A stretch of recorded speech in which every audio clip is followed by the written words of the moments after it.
Today, Winnebago County is announcing 23 new cases, bringing our total to 426 confirmed cases in Winnebago County.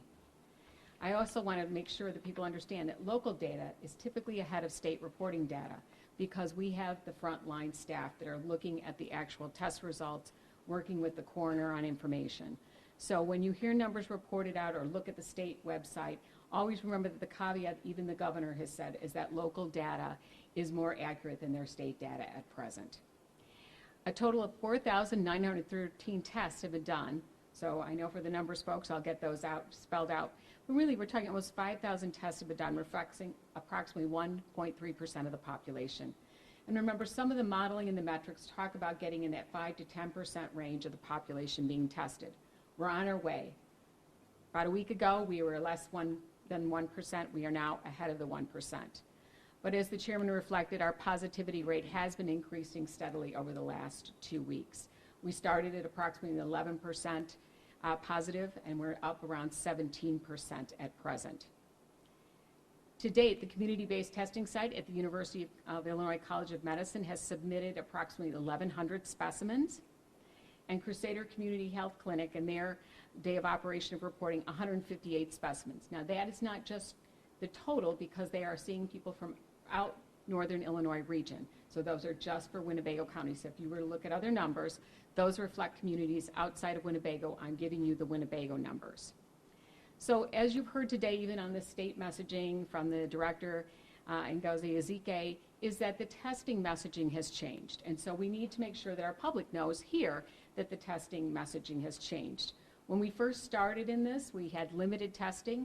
It was restricted based on very tight criteria, but now testing is encouraged for a broader base in the population, which is why we also established those testing sites so that people could get out and get tested if they need one. So we talked a little bit this week about changing symptoms of COVID-19. So in addition to the fever, the cough, and the shortness of breath, they've added things like chills, and repeated shaking with chills, muscle pain, which we also call myalgias, headaches, sore throat, and a new loss of taste or smell. So anyone with any of those symptoms should consider getting tested. Healthcare workers and first responders, household contacts to anyone who's also experiencing a symptom. We've talked about that before. The greatest risk in a family is a household contact. Essential workers, the workers who are filling our grocery store orders, who are working in our healthcare settings, we've already talked about them, our transit drivers, all the different services that we have deemed essential. Those individuals should also consider getting tested. And again, if you're symptomatic, do not hesitate. Your healthcare providers are prepared to test you in their setting, or you can use up one of our drive-up testing facilities. Just a little bit more detail on that is that the University of Illinois College of Medicine, we talked about, does the lower nasal swab, which is for symptomatic people in that area. If you're a healthcare worker without symptoms, we recommend the nasopharyngeal, which is being done by Crusader Community Health. But either site, you do not need to be a citizen, you do not need an appointment, you do not need to have insurance. You do need to have some form of identification. So we understand that maybe some people have forgotten to bring their driver's license in their car. I'm not sure how that's working for you, but bring some kind of, it does not have to be official state ID. If it is your student ID, if it is your work identification card, and it's really simply that we can make sure that we are testing the person so that the specimen name goes on correctly. Remember, these are mass testing sites, so our goal is to do at least 500 tests per site. So again, the community should understand that these are safe, that they are prepared to care for you.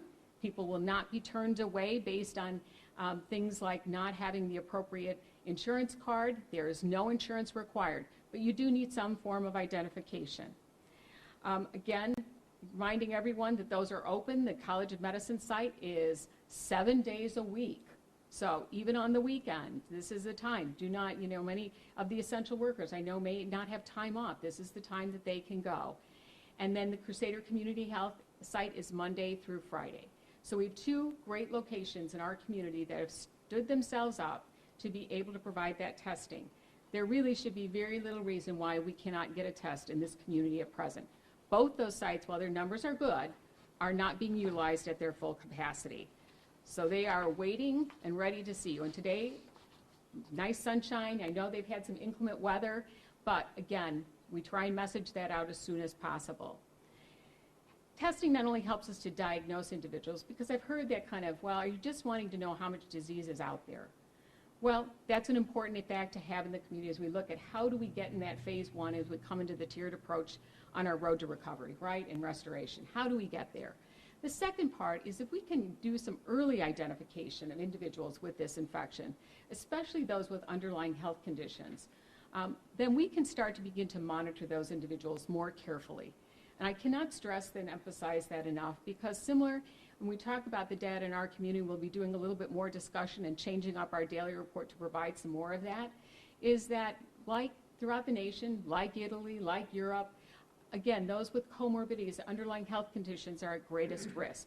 So again, we want to make sure that those individuals, as soon as they are identified, we're able to help, first of all, manage them in their home if that's appropriate to be in their home. If it's not appropriate, get them into the hospital as soon as possible to maintain that level of care that they need. You've heard the allusion to number of deaths. We continue to report 14 deaths per day. 14 deaths, I apologize, 14 deaths overall. Did I just scare everyone? Sorry about that. Getting ahead of myself in the messaging.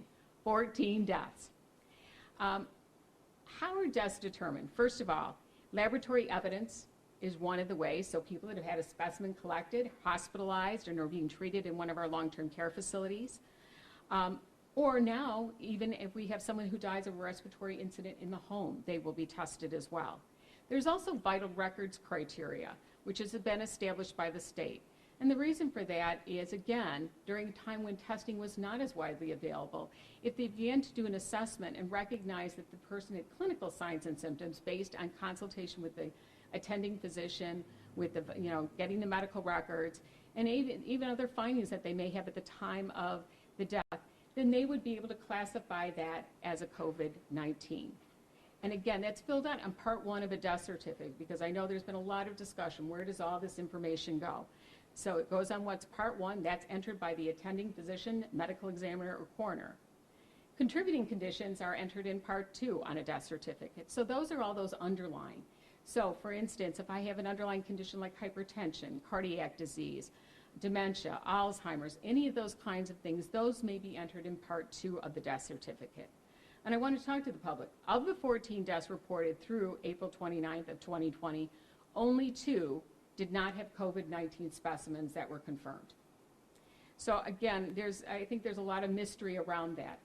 And just as you all kind of had your little heart drop when I misquoted the number, misstated the number, there is no attempt to either overstate or understate the deaths. Every single one of these represents a member of our community that we lost. And they represent someone's family member, someone's parent, someone's loved one. And we have to be mindful of that. They are not just a number, they are a person. And we're very thoughtful about not disclosing protected health information about that person. The other thing about those 2 deaths is that they were what we called an epidemiologic linkage. Long word for they died in a facility in which there was other COVID-19 infection. So that already heightens the suspicion. So when an individual dies, and there's additional, symptoms and criteria that are reviewed before that determination is made. So there is not anyone going in, no one is being pressured. It's a very professional process that goes on in consultation with the attending physician who oversaw that person's health care, the medical examiner, coroner. It is only reported from the health department when it is reported through what's called the INEDS, or reporting system, with the coroner. They are required to submit that as a positive death due to COVID-19. So I want to make sure that everyone's aware that when you see our daily report, all our healthcare systems every day, in collaboration with our Winnebago County Emergency Operations Center that we talk is always working in the background here, they have been working together to provide timely, relevant, accurate, and sensitive data at the local level to our community. We felt that was a commitment we had to make from day one, and we continue to do that.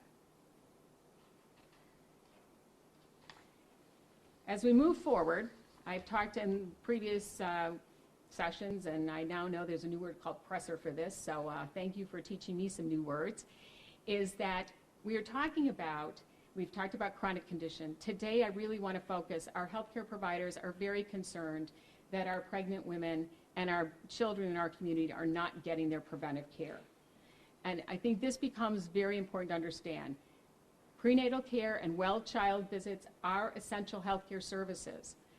Every healthcare system, every healthcare provider in this community is prepared to be able to care for you safely during COVID. And it will continue, this pandemic, as we know, 12 to 18 months until we get a vaccine, right? But they are prepared to be able to treat you. Some of this will be remotely.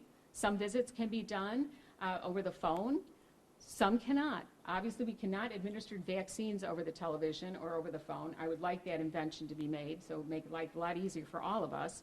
But again, the idea and the importance of that, because again, as we reopen, we want to make sure our children are protected against routine vaccine preventable diseases of childhood. So please, if you have a child under 24 months of age and you are not getting your well child visits, it's time to reach out to your provider. It's time to find out when you can either come in for your scheduled visit, if it's a vaccine visit, or how you can be monitored over the phone. If you are pregnant or think you are pregnant, please don't delay entry into prenatal care. Every single one of our healthcare systems is ready to care for you. As another reminder, I want to also, from our EMS folks, you've been so good at not using 911 for non-emergency reasons that some of you are delaying. Do not delay. If you have an emergency, use your 911 service. The sooner we can activate the 911 system, the better the outcome for you. During this COVID-19 response, they too are prepared and able to respond and will take the necessary precautions to assess you in the field if you are having an emergency and get you transported as appropriate. Please do not delay emergency care during the pandemic. So what are some of the things that we're talking about as we enter May? Last time I talked about the communities of concerns or zip codes with highest disease burden. This week, and you will see what we're going to call our team going out. We'll be placarding those areas in the sense of distributing leaflets, maybe doing porched visits to remind individuals in our community, how can you prevent the spread? Where can you go for a test if you need it? What resources and services are available, whether it's, you heard the mayor talk earlier in the week about domestic violence services, whether you need food pantry services, whether you need mental health, whether you need, if you're an individual in your household and one of you is sick, how can we help you safely and appropriately isolate from your family if that isn't appropriate in your living condition? But there should be a way for all of us to get out there. So you will see, I'm going to call them our masked public health workers, out doing porch visits, maintaining social distancing. They are not there to frighten individuals or to report anybody. They're there to provide support and education. So please take the information that you can and remember that these services have been established in our community to all of our benefits. So as we enter into May, tomorrow being May 1st, we are learning to coexist and live with COVID-19. And it looks like we're going to be living with COVID-19 in our community for a while. So one of the things you're hearing about, masking in public starting tomorrow. We're going to continue to have to social distance. We're going to try and make sure everyone understands the concepts of curbside pickup, so even some of our communities that aren't used to using curbside pickup or electronic orders or telephone orders, we're going to help them get to that point. We're still going to talk about staying home and only traveling out for those items that you think are necessary and essential. That includes things like your medical appointments that we've talked about, as well as food and pharmacy medications. We are all having to postpone some very important life events during this next month. And my heart really goes out. The graduation ceremonies, the weddings, the confirmations, first communions, proms. Just to know that we are doing this really with the idea that when we come out, and we've said this before, that we will be able, these are postponements. These are not for, events that will not ever happen again, but we are going to have to postpone it and figure out how to do it in different ways so that we can celebrate all these unique experiences in everyone's lives as we make milestones and posts. Know that we are all missing our friends and family, but we are working to protect them all.